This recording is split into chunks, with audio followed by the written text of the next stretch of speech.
Welcome to the video, everybody. This video is going to be a little bit different. We're going to do an update first on the latest happening with my case. I'm sure a lot of you have heard with the post I put up. I thought it's only fair, all the emails and messages I'm getting about it, I'll put a little bit of a description in the video. And what we're going to do, we're going to walk along a few different waterways as well. The plan of the original video was to walk along a few of these places and look at possibilities for people who in the future, or even on the current case in the media, decide to go out and do their own investigating, their own searching. Just a few things really that personally I would look at if in that area. At the same time, it's a very beautiful area to look at, so the walk was enjoyable. I took somebody with me who was equally as interested in doing the same thing. So if you hear their voice in the background or you see a random leg or a hand, you know who it is. So yeah, this area is very beautiful. We shall come back to that in a second. So let's talk about the latest goings on with the case quickly. So the latest goings on, unfortunately last night, or should I say this morning, at approximately 3 AM in the morning, there was a knock at my grandparents' door. It woke my nan up, my nan woke my granddad up, and there were numerous other knocks on the front door. Then in the morning, they've gone downstairs to the side patio door, and the bolt is hanging off, and the door has been attempted to be smashed in. Be it they didn't manage to, luckily, but clearly there was an attempt made. This is not great. This is not good. Whoever you are, you're clearly watching this video. You're simply terrorising two elderly people in their 80s who have nothing to do with your agenda at all. I don't live there. I don't go there anymore. All you're doing is terrorising two pensioners.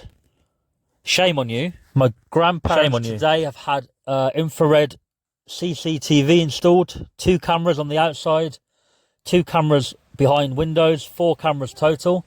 So whoever you are, good luck with that if you decide to go again. That's when to go there. There's also been some secret security lights installed which cannot be seen directly from the outside very easily. They're very bright, they will come on, they will light up the whole front of the house. Again, good luck with that if you attempt on going there again. The police have been round today. They've retrieved CCTV from next door. And we are confident that somebody is on the CCTV and they haven't done a great job of hiding themselves. So you really are stupid, whoever you are. You really are stupid. And I think people should be aware there is a person who lives opposite my nan and granddad called Daryl. I will not mention any more than that.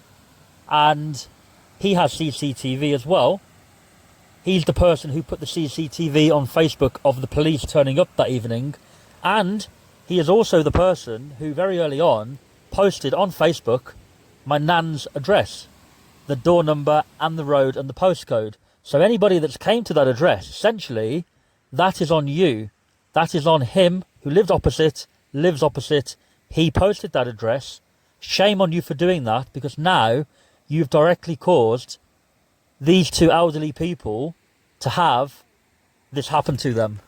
Shame on you as well. The police were involved with that, and both my granddad and the police went over there and demanded it was removed. And his dad, I believe, he lives there with his mum and dad. His dad went mad. His dad was actually in tears at the front door at the time, and he demanded that his son remove the address from Facebook, and he did so. However, it was up for 4 days, but that's what happened then. Why did this guy who lives opposite post the address? It's a very good question. He's all about the Facebook, he's all about the likes, and he jumped on the bandwagon when the media posted what they did about me posting the video, and he made his whole Facebook page about that. This man who lives opposite is a little bit older than me, only a little bit. God knows why he decided to do that. all he's done is create a big problem for safety for my nan and granddad. There's nothing else that's came about from him doing that other than that. So well done if you're watching. I hope you're really proud of what you've done there. Yeah.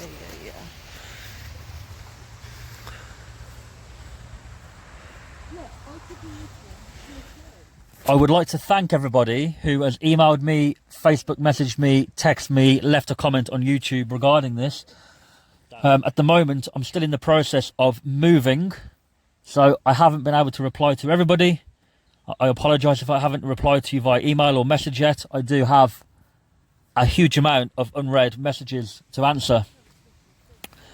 I have a meeting tomorrow with my solicitor regarding my case and regarding some of the conditions. Hopefully the meeting goes well. I won't say no more on that, other than the 2 offences that I'm arrested on suspicion of, in my opinion, and in my solicitor's opinion, are not made out from said video. There is no crime committed from said video, according to multiple solicitors. Put your phone in your pocket. I won't say no more than that. We'll see what happens. I do not plan on going back up there either way. So, yeah. I won't say any more. We shall move on. We are going to be doing some videos looking into some very strange missing people and murder cases very soon. I've got some very interesting stuff planned for people. A few people have wrote on comments that, oh, the video was boring, etc. about not Derek Clayton, the one prior, Jamie. However, I don't think any missing person is boring, because for the family and for the loved ones, it is for them their world, and every life is important. You know, even though we don't know them and they're not in the media or famous or whatever, it doesn't mean they're not as important. However, we will be touching on some more bigger cases and having a look around, so stay tuned for that. Now, obviously in this video, it's a little bit of a mixed video. We're walking along this place at the moment. It's quite an interesting, beautiful little place. As you can see, lots of water, and we've spoke about a lot lately to do with people going missing or dying in water. Another part of this video is something a little bit different. You guys may like or dislike it. We visited a place called Whitley Court. It's supposed to be, well, it has a very, very large history of being haunted. They've done many, many shows there. So I just thought, why not? We'll check it out one night at midnight. There's supposed to be some weird happenings at midnight on certain days of the year. We invested in an app on the phone, and actually it's quite interesting what we found and what we see on the camera. So that's later in the video. That's around the 20-minute mark, I believe. So stay tuned for that. It's definitely worth watching, even if you're not interested in that type of thing. What we see and what we record, you can't deny it. It's extremely odd and supernatural for sure. But yeah, letting you guys know that will be coming up. Moving on to where we are right now. This particular place, just decided to have a walk along, and as you can see, it's raining quite badly. What are people's thoughts on people going missing near water like this? I mean, we've got a river here, and we've got a canal just next to it, right? We've got 2 bodies of water. So the river obviously has inconsistent bank, inconsistent depth, and most importantly, it has flow, it has current.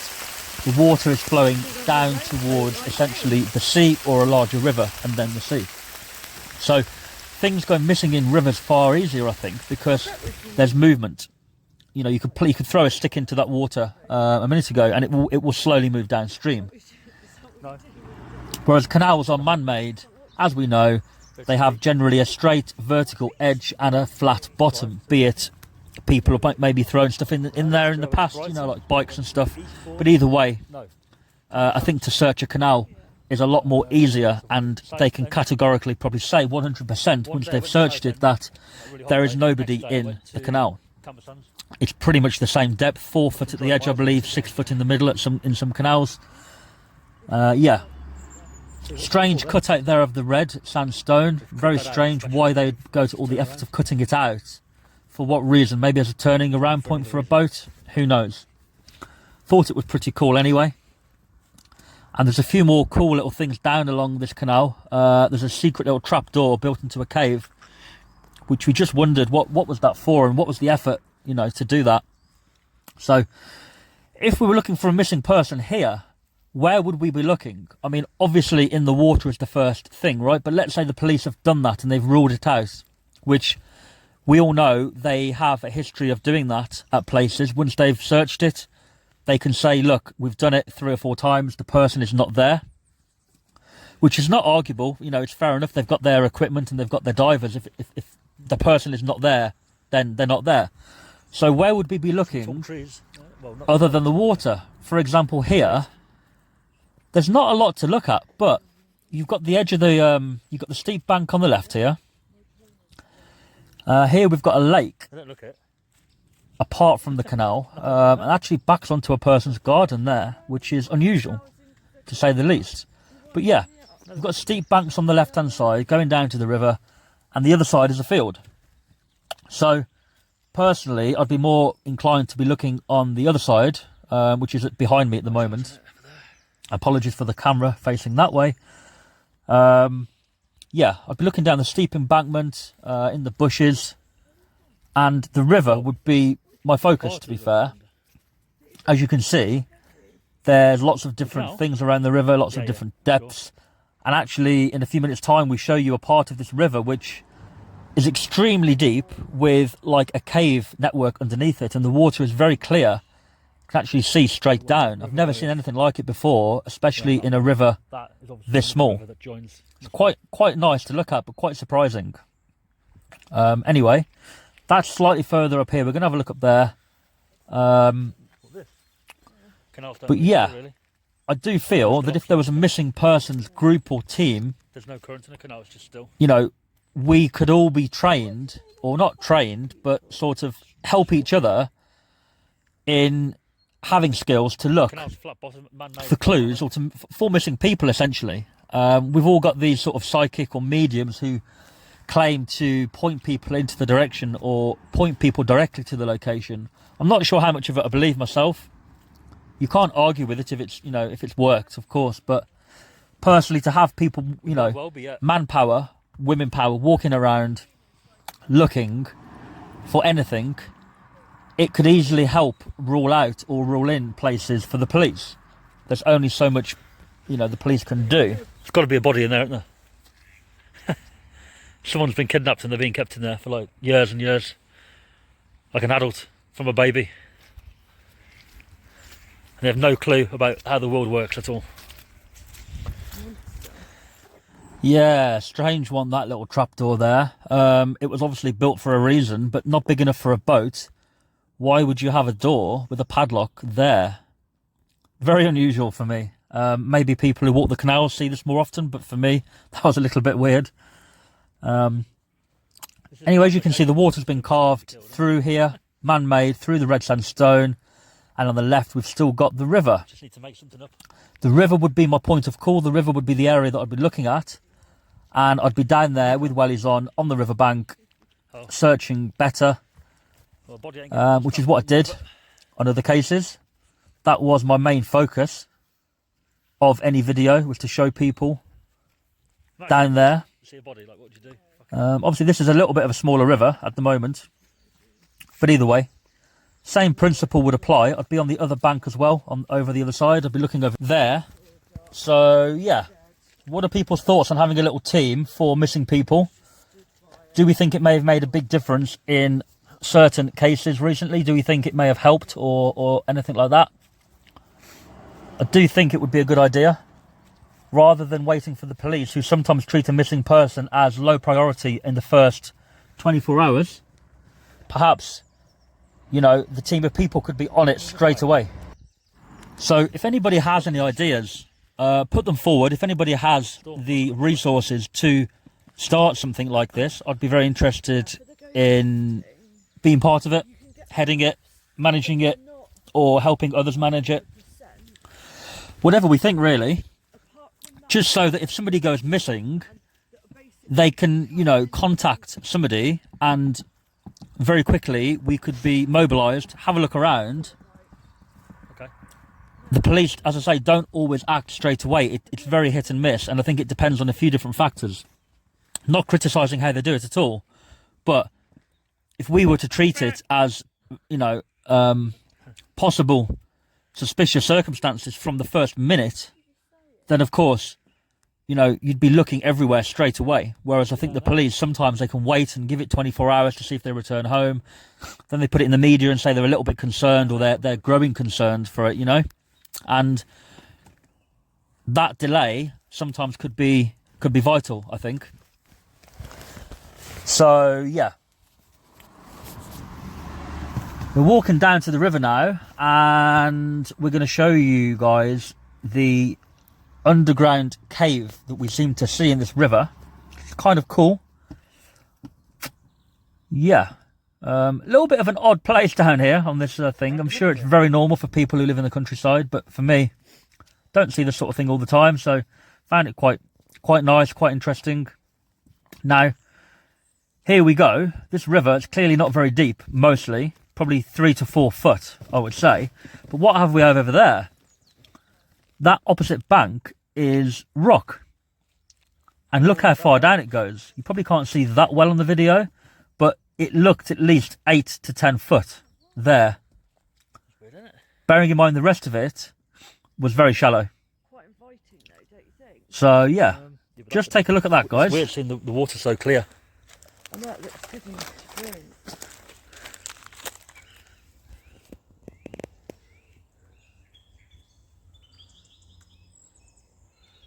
Really nice. Right, so if we were looking down here, Those weird rocks. these sorts of places would be primarily for searching. And of course, if the police were involved, they would have definitely already done this. But these sort of quiet patches of water, little bridges, the bridge is very low. You know, you're not going to get much under there. So, yeah, I'll be looking definitely along there for sure. Now, we came back onto the canal path, and we're going to have a walk back to where we started from. And as I say, very shortly, we will divert to Whitley Court at midnight, just to show people really, and just to see what the interest is in sort of those types of things. There's lots of history with the place, lots of death and murder orientated with the place and keeping people prisoner, lots of ghost sightings at the place. And again, if you don't believe in that sort of stuff, then that's fine, just forward it a couple of minutes and we're back on the river after that. And on that topic, we visit a woodland. Very, very beautiful, but very, at night time, I would not want to be there. We were there at night time, to be fair. You'll see the little fire we made at the end of the video. But yeah, it was very spooky looking at night time at the place where we're going to show you after the Whitley Court in a second. So stay tuned. The rest of the video is not all at Whitley Court. There's about 5 minutes or 3 or 4 minutes there, and then we're back on the water. The other place is actually a little stream and a very steep bank of woodland in the valley. Right then, Whitley Court. Here we have Whitley Court. It is abandoned. You can walk around the whole place. We were there at midnight, as I say. There have been many, many, many TV shows done here. Lots of stuff. It is a little bit of a freaky place at midnight, I won't lie. Now, there was a ghost sighting, apparently, in one of these top windows. We will show you the photo in a second that was taken. I'm not sure what I think about the photo. I've seen it many, many times. However, we get an app, Ghost Tube app, which I see a lot of professionals using. There's the photo there. Not sure what people think about that. What we do, we get these Ghost Tube apps onto Windows at night time. The ghost is meant to come out at midnight, supposedly, right? So, you know, what we do, we have a little walk around and we show you these apps on the windows. We show you on the window in question and we show you on a different window, and you will see the difference. Fuck.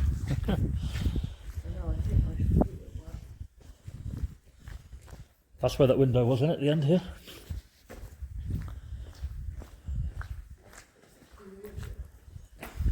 Yeah, there it is. That's where the sighting was up there. Is that a window? Is that actually a window open? It is. Yeah, it is. It's the only one with a window on it. Mad. Do you stay in this window?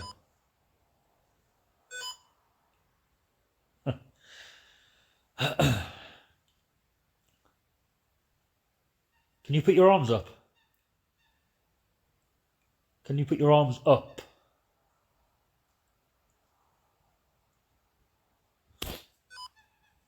Well, that's a different one then. Can you move your arms, please? Move your arms or your legs.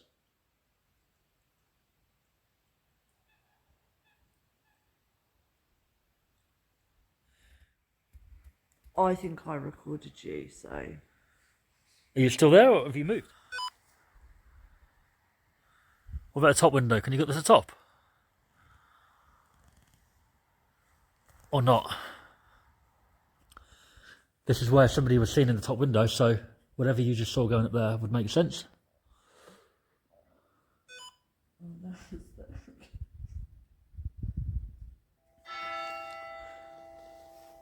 Is midnight your favourite time?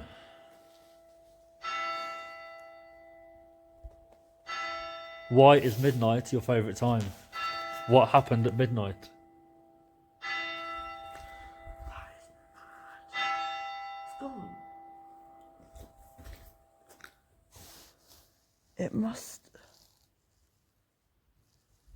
So, midnight is the time you're active? Yes. Welcome back to normality, guys. That was something a little bit different there. Not sure what people think. Anyway, just a little last walk here, 5-minute walk here, okay? If people can let us know in the comments what they think about that type of thing generally, you know, visiting spooky haunted places, doing little experiments there. Of course, in between the missing people, missing persons stuff as well. Sometimes we're limited with that, which is positive. It's a good thing because there's not that many missing people every day. We don't want people to go missing at the end of the day. It's not what we want at all. So, right here, this is definitely a place where somebody could go missing, in my opinion. Lots of woodland here. We were here back at night time as well, as you'll see with the fire at the end, and it was definitely a scary place for me, personally. Beautiful little waterfall there. This was right at the bottom. We walked about 1.5 miles downhill to get here, where we are now. Very lovely, very picturesque. We're going to follow the little river along, and you notice, guys, okay, look how thin and non-existent this little stream is here. And before that tunnel, it was even smaller. Small enough that we made a little dam, just for the fun of it. We'll show you guys that as well. Yep. And if we watch how quickly it turns into quite a deep, wider stream. Again, how water behaves in the countryside is very inconsistent. It's always different. Therefore, every case of a missing person near water, in my opinion, should be treated differently, not the same. Yeah. So, this area would be quite difficult to search, in my opinion. There's a lot here. And it would take quite a few people, I think, to cover the area thoroughly. It's not very deep, but it gets deep very quick, as you'll see when we go around the bend. So, here, even here, to be fair, and we're just around the corner from where we were, it's got deep already here. It's about 4 foot deep here. So, yep, we're going to keep walking. What are people's thoughts on these places? Do we think that it would be an easy place to search? Do we think it's an easier place to search than other cases that we've looked at? Is that meant to be a ford for bikes? What do we think about this area? Little ford there, I believe, for a bike or for a 4x4. Man-made bridge. Beautiful little robin bird. He's lovely. Cute little bird. Saying hello. And we're going to keep walking. Also, to any people who have commented saying that I blatantly filmed the last video for Derek Clayton. It was not me. The shadow was not me. The shadow was a female, smaller than me. It's in Lancashire. I would not be stupid enough to venture into Lancashire at the moment, because if I did that, and for any particular reason the police showed up, they would probably recognise me, being Lancashire police, and I would be nicked for breach of bail. Of course It just would not be worth it. It would not be worth the hassle. So I would not do all of that for a video and lose my freedom, you know? I'm just not that stupid. So whoever was saying that, no, the answer is no. And in fact, the police were notified prior to the video. The officer in charge of the case was notified what I was going to do, where and when. And be it he didn't respond, but he was made aware a day beforehand. And if there would have been an issue with that, he would have contacted me to let me know not to, or to warn me. So there we go. I did everything by the book. I'm not stupid. So, what are we thinking about this area? I know this video, guys, is a little bit random, and the next few videos are going to be very, very specific on a certain case and a certain area. It'll be very interesting. But this one is a little bit mixed, just to get people's thoughts, really. This is a little dam we made prior to the little bridge. You can see how small the river is here. And amazingly how difficult it is to stop water flowing. I mean, this took a lot of effort, right? And we didn't stop the water. Be it we made it deeper the other side, but we didn't stop the water. Wash him in the water.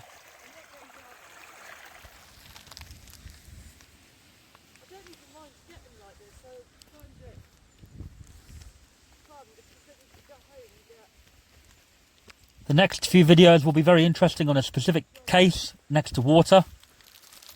Do also hit that subscribe button, guys. It does help build the channel, and it does help for videos like this to be made, and it does help to maybe build a group of people for missing people. Subscribing to the channel does help directly that cause. Thank you.